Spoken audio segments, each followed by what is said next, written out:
जय हिंद दोस्तों। महाभारत दुनिया का सबसे बड़ा महाकाव्य ग्रंथ है जिसे भारत का सबसे ऐतिहासिक ग्रंथ माना जाता है। महर्षि वेद व्यास ने संपूर्ण विवरण के साथ यह ग्रंथ लिखा था।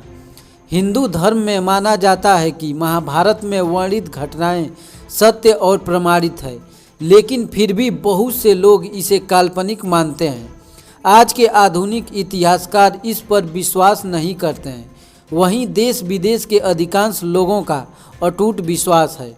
दोस्तों, ऐसे कई सबूत आज भी मौजूद है जिससे यह पता लगाया जा सकता है कि श्री कृष्ण ने धरती पर जन्म लिया था और महाभारत की सभी घटनाएं असली था। तो दोस्तों, आज हम आपको महाभारत काल के 10 ऐसे सबूतों के बारे में जानकारी देंगे जो आज भी पृथ्वी पर मौजूद है। इसलिए वीडियो पूरा देखिएगा और चैनल पर नए तो प्लीज़ चैनल को जरूर सब्सक्राइब कर लीजिए। दोस्तों, इसमें पहला सबूत है कुरुक्षेत्र की लाल मिट्टी। यह तो हम सभी जानते हैं कि महाभारत का युद्ध कुरुक्षेत्र में हुआ था, जो कि हरियाणा राज्य में स्थित है। कहा जाता है कि उस समय भयंकर युद्ध में बहे खून की वजह से वहाँ की मिट्टी लाल हो गई थी। पुरातात्विक विशेषज्ञों ने भी माना है कि महाभारत की घटना सच थी। उस जगह पर तीर और भाले के अवशेष मिले थे, जिसकी जांच में यह पता चला कि यह 2800 ईसा पूर्व के हैं, जो कि लगभग महाभारत काल के बने हुए हैं। कुरुक्षेत्र की मिट्टी में खून के तत्व मिलते हैं, जिससे यह स्पष्ट होता है कि यहाँ पर युद्ध हुआ था। दोस्तों, दूसरा सबसे बड़ा सबूत है अर्जुन का चक्रव्यूह। आप महाभारत में अर्जुन के चक्रव्यूह के बारे में जानते होंगे, लेकिन आपको पता है कि इस चक्रव्यूह का जीता जागता सबूत आज भी मौजूद है। हिमाचल प्रदेश के हमीरपुर जिले के 16 सिरवी धार के नीचे बसा राजनोड़ा गांव एक ऐतिहासिक स्थल के रूप में मशहूर है। यहाँ पर पांडव अज्ञातवास के दौरान रुके थे। इसी समय अर्जुन ने यहाँ पर चक्रव्यूह का ज्ञान प्राप्त करके उसे पत्थर पर बनाया था, जो आज भी यहाँ पर मौजूद है। इस पत्थर पर बना चक्रव्यूह को ध्यान से देखने पर पता चलता है कि अंदर जाने का रास्ता तो साफ दिखाई देता है, लेकिन बाहर आने का रास्ता पता ही नहीं चलता। आज इस जगह को पीपलू किला के नाम से जाना जाता है। दोस्तों, तीसरा सबसे बड़ा सबूत है श्री कृष्ण की द्वारिका नगरी। भगवान श्री कृष्ण को द्वारिका का राजा कहा जाता है और महाभारत में इस बात की जानकारी मिलती है कि श्री कृष्ण की द्वारिका नगरी जल में डूब गई थी, यानी पूरा नगर जल में समा गया था। आपको जानकर आश्चर्य होगा कि पुरातत्व विभाग को गुजरात के पास समुद्र के नीचे एक पुराना शहर मिला है और इनके सबूतों से यह पता चलता है कि यही द्वारिका नगरी है जिसका वर्णन महाभारत में किया गया है। और पुरातत्व विभाग का मानना है कि समुद्र में डूबा यह खंडहर श्री कृष्ण की द्वारिका नगरी है। दोस्तों, चौथा सबसे बड़ा सबूत है श्रीमद् भागवत गीता। दोस्तों, आपने कभी भी भागवत गीता या श्लोक पढ़ी होगी। इसमें ज़्यादातर श्लोक 2 लाइनों में लिखे गए हैं। ये श्लोक कम शब्दों में बहुत अधिक बात कह देते हैं। गीता में जो भी बातें लिखी हैं वह किसी सामान्य व्यक्ति द्वारा नहीं बताई जा सकती। जो कई हजार साल पहले लिखी हुई बात आज भी सत्य साबित होता है। भले ही मानव सभ्यता का काफ़ी विकास हो गया हो, लेकिन आज भी गीता में वह ज्ञान है जो अकल्पनीय है, जिसे सामान्य व्यक्ति सोच भी नहीं सकता है, जिसे सिर्फ भगवान ही बता सकते हैं। यह सबूत है कि भगवान श्री कृष्ण थे जिन्होंने गीता का ज्ञान अर्जुन को दिया था। अगर अर्जुन थे तो पांडव भी थे, इसका मतलब महाभारत भी हुआ था। दोस्तों, पांचवा सबसे बड़ा सबूत है अश्वत्थामा। अश्वत्थामा महाभारत की उन सबूतों में से एक है जो महाभारत के होने का एहसास दिलाता है। द्रोणाचार्य का पुत्र अश्वत्थामा अत्यधिक बुद्धिमान और शक्तिशाली था। बचपन से ही अश्वत्थामा के माथे पर एक मणि था, जिस कारण उसे कोई हरा नहीं पाता था और उसे अमर होने का वरदान था। इतिहास में कई बार लोगों ने अश्वत्थामा को देखे जाने की बात कही है।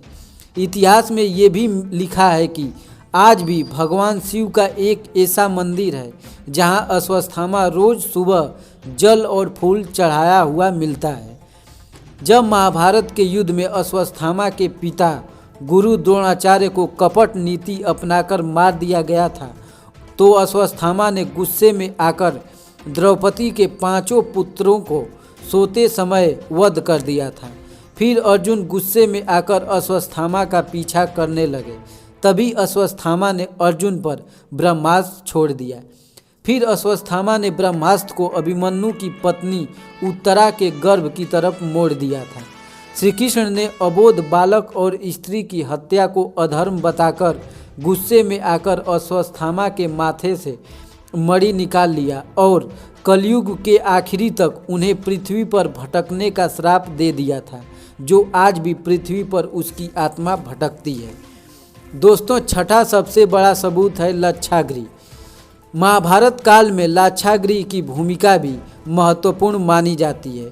कौरवों ने पांडवों को जलाने की साजिश के लिए लाक्षागृह का निर्माण करवाया था, लेकिन पांडव सुरंग से निकलकर बाहर आ गए थे। कहा जाता है कि आज भी यह सुरंग उत्तर प्रदेश के बरनवा नामक स्थान पर मौजूद है। दोस्तों, सातवां बड़ा सबसे सबूत है केदारनाथ का पशुपतिनाथ मंदिर। पौराणिक कथा के अनुसार जब महाभारत के युद्ध में पांडवों द्वारा अपने ही भाई बंधुओं का खून बहाया गया, तो भगवान शिव उनसे अत्यंत क्रोधित थे। फिर श्री कृष्ण के कहने पर सभी पांडव माफ़ी मांगने के लिए निकल पड़े। गुप्त काशी में पांडवों को देखकर भगवान शिव वहां से अदृश्य होकर अन्य स्थान पर चले गए। इस स्थान को केदारनाथ नाम के जाना जाता है। फिर पांडव केदारनाथ भी पहुंच गए, लेकिन भगवान शिव उनके आने से पहले ही भैंस का रूप लेकर धरती में समाने लगे। तभी भीम ने अपने बल से भैंस रूपी शिव जी को धरती में समाने से रोक दिया। फिर भगवान शिव अपने असल रूप में आ गए और उन्होंने पांडवों को क्षमा कर दिया। भगवान शिव का मुख तो बाहर था, लेकिन उनका शरीर केदारनाथ पहुंच गया। जहां उनका शरीर पहुंचा वह स्थान केदारनाथ, और जहां मुंह वाला भाग पहुंचा वहां पर पशुपति नाम से जाना जाता है। यह दोनों मंदिर आज भी मौजूद है। इसका मतलब महाभारत का युद्ध भी हुआ था। महाभारत युद्ध का 8वां सबसे बड़ा सबूत है महारथी कर्ण का अंगराज्य। कुंती के सबसे बड़े पुत्र दानवीर कर्ण अंग देश के राजा थे, जो उन्होंने दुर्योधन ने उपहार में भेंट किया था। आज अंग देश को उत्तर प्रदेश के गोंडा जिले के नाम से जाना जाता है। इन राज्य का स्थान आज भी वही है जहां कल था। इनकी सच्चाई को देखकर ही महाभारत होने का प्रमाण मिलता है। दोस्तों, महाभारत का 9वां सबसे बड़ा सबूत है घटोत्कच का विशाल शरीर। कुरुक्षेत्र के पास ही भारतीय पुरातत्व विभाग को खुदाई के समय बेहद ही विशाल आदमी का कंकाल मिला था, जिसको देखकर यह पता चलता है कि यह कंकाल किसी साधारण मनुष्य का नहीं, यह कंकाल साधारण मनुष्य से काफ़ी बड़ा था और देखने में विशाल लग रहा था। यह कंकाल भीम और हिडिंबा का पुत्र घटोत्कच का था, जिसको युद्ध के दौरान कर्ण ने अपनी शक्ति से उनको मार दिया था। महाभारत के महाकाव्य में दिया गया घटोत्कच का वर्णन भी इसी कंकाल के समान है। दोस्तों, अंतिम और 10वां सबसे बड़ा सबूत है ब्रह्मास्त्र हथियार। महाभारत में आपने ब्रह्मास्त्र नाम के भयंकर अस्त्र के बारे में सुना होगा। यह अस्त्र ब्रह्मा द्वारा धर्म और सत्य को बनाए रखने के लिए बनाया गया था। ब्रह्मास्त्र एक बार चलाने के बाद काफ़ी विनाश करता है।